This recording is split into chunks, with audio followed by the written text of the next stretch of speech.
오늘 본문은 바벨론 포로 이후에 예루살렘에 귀환한 백성들의 명단과 그리고 이들이 과거에 실패하고 잃어버렸던 예배를 회복하기 위해서 힘쓴 점들을 강조해서 기록하고 있습니다.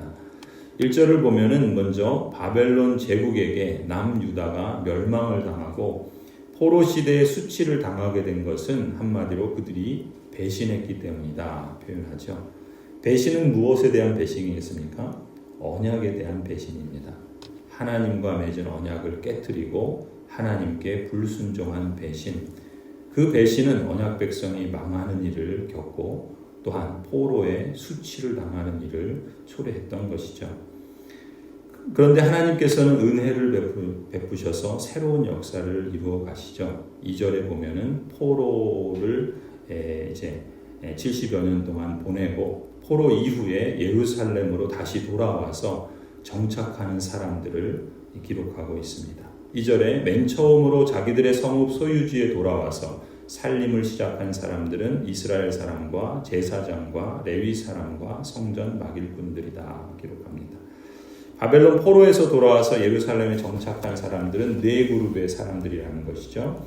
이들은 이스라엘 사람, 그리고 제사장들, 또 레위 사람들, 그리고 성전 마기를 담당했던 느디님 사람들입니다. 그리고 이어지는 기록을 보면은 이들이 어떤 사람이었는지 구체적으로 명단을 밝히고 언약 백성으로서 그들이 가장 먼저 힘썼던 일들이 무엇인가를 잘 기록하고 있죠.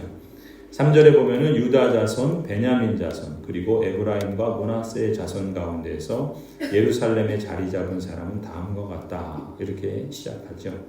예루살렘에 돌아와서 귀환해서 처음 정착한 이스라엘 자손은 남왕국의 대표 지파인 유다와 베냐민 자손들이고 또한 북왕국의 대표적인 지파인 에브라임과 므낫세의 자손들이라고 소개하고 있습니다. 그뿐만 아니죠. 이 네 지파 외에도 제사장들 그리고 레위 사람들 또 성전 마기를 담당했던 느디님 사람들의 이름도 포함하고 있습니다. 10절을 보면은 제사장 명단이 소개되죠. 제사장 가운데서는 여다야, 여호야립 그리고 야긴. 그리고 11절에 보면 아사랴를 소개합니다. 그리고 14절에는 레위 사람의 명단을 소개하죠. 레위 사람들 가운데는 무라리 자손, 또 15절에 박박갈, 헤레스, 갈란, 마따니아, 그리고 16절에 오바댜. 그리고 17절부터는 예루살렘 성전에 문지기 역할을 한 사람들의 명단까지도 자세히 기록합니다. 문지기는 살룸, 악굽, 달몬, 아히만과 그들의 친족들인데 살룸이 그 우두머리다. 살룸은 이때까지 동쪽에 있는 왕의 문의 문지기로 있다. 이들이 레위 자손의 진영에 속한 문지기이다. 무살레마의 아들 스가랴는 회막문의 문지기이다. 문지기로 뽑힌 사람은 모두 212명이며 마을별로 족보에 기록되었다. 다윗과 사무엘 선견자가 그들을 신실히 여겨 이 모든 일을 맡겼다. 그들과 그 자손이 주님의 성전문 곧 성막문을 지키는 일을 맡았는데 이 문지기들은 동서남북 사방에 배치되었다. 그들은 성전을 지키며 아침마다 문을 여는 일을 맡았으므로 하나님의 성전 주위에 머무르면서 밤을 지냈다. 특히 이 레위 사람들 가운데서도 성전에서 여러 가지 다양한 역할을 맡은 사람들의 명단도 자세히 기록을 합니다. 28절에 보면 그들 가운데 몇 사람은 성전에서 사용하는 기구를 맡았으므로 그것들을 세어서 들여오고 또 세어서 내주었다. 그들 가운데 몇 사람은 성전의 모든 기구, 그 밖의 기구들, 그리고 고운 밀가루와 포도주와 기름과 유향과 향품을 맡았다. 제사장 자손 가운데서 몇 사람은 향료를 배합하여 향수를 만들었다. 레위 사람 마띠라는 고라 자손 살룸의 맏아들로서 구워서 바치는 제물을 준비하는 일을 맡았다. 고앗 자손 가운데서 그들의 친족 몇 사람은 안식일마다 차리는 빵을 준비하는 일을 맡았다. 또 찬양을 맡은 사람도 있었다. 이들은 레위 지파의 족장들로서 성전의 부속 건물에 살면서 밤낮으로 자기들의 일만 해야 했으므로 다른 일은 하지 않았다. 이들이 족보에 오른 레위 사람 족장들이다. 이 족장들은 예루살렘에서 살았다. 오늘 이렇게 길게 기록하고 있는 이 기록의 내용들을 보면 여기서 우리가 주목해야 할 점은 이 포로 시대의 수치를 겪었죠. 그리고 70여 년의 암흑기를 보냈습니다. 그러한 수치의 역사, 암흑의 역사를 보낸 언약 백성들이 하나님께서 예레미야 선지자에게 약속하셨던 것처럼 70년이라고 하는 결코 짧지 않은 이 포로 시대의 암흑기를 거치고 나서 마침내 포로 시대를 마치고 예루살렘으로 돌아오지요. 하나님의 언약의 신실함을 끊임없이 성경은 기록하고 있습니다. 물론 언약 백성은 끊임없이 배신하고 반역하고 불순종하는 모습을 보여주죠. 이러한 대조적인 모습들 가운데 오히려 더욱더 하나님의 역사와 일하심은 아주 빛나게 드러납니다. 그러나 그 하나님의 역사에 반응하고 또 그 역사를 따라서 하나님이 기뻐하시고 중요하게 여기는 것들을 되찾고 또 그 일에 힘썼던 사람들이 있죠. 그들이 바로 예루살렘으로 돌아온 사람들입니다. 그들은 유다의 언약 백성들이 또 하나님의 택하신 백성들이 온전히 회복되기를 간절히 소망하고 기다리며 또 하나님께서 때를 허락하셨을 때 예루살렘으로 돌아오죠. 그러한 사람들이 가장 먼저 힘썼던 일이 무엇이겠습니까? 그것은 다름 아닌 무너진 것들을 다시 재건축하는 일이었습니다. 모든 일은 다 그렇습니다. 무너뜨리는 일은 쉬워요. 마음대로 하면 되니까요. 그냥 자기 욕심대로, 자기 권력대로, 자기 뜻대로 그냥 하고 싶은 대로 하면 됩니다. 그러면 다 망가져요.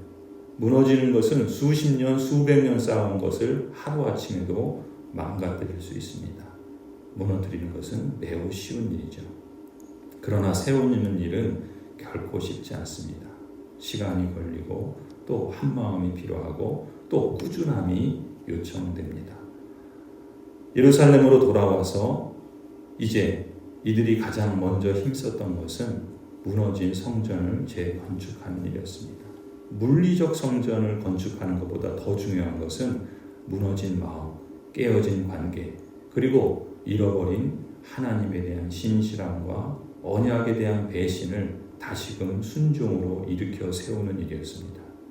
그래서 언약을 깨뜨리고 불순종으로 잃어버렸던 예배를 회복하는 일은 단순히 예배 행위를 회복하는 것이 아니라 진정한 그 마음의 회복, 또 하나님이 기뻐하시는 가치와 또 인생의 참된 목적을 추구하는 일이었죠.